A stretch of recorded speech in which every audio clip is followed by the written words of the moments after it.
तर चौकशी होईपर्यंत धनंजय मुंडेंना राजीनामा द्यायला लावा असं संदीप क्षीरसागर यांनी म्हटलंय। तर मला राजीनाम्याच्या राजकारणामध्ये जायचं नाही असं मुख्यमंत्री देवेंद्र फडणवीसांनी म्हटलंय। कुणाविरुद्ध सुद्धा पुरावा असेल त्यांच्यावर कारवाई करणार असं फडणवीसांनी म्हटलं।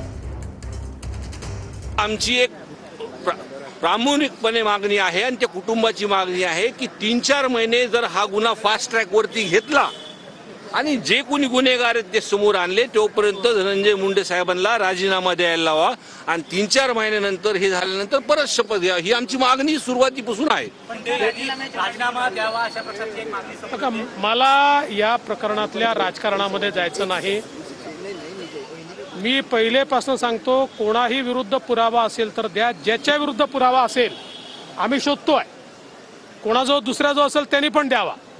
पण माझ्याकरता स्वर्गीय संतोष देशमुख यांच्या हत्येला कारणीभूत लोकांना शिक्षा होणे हे महत्त्वाचं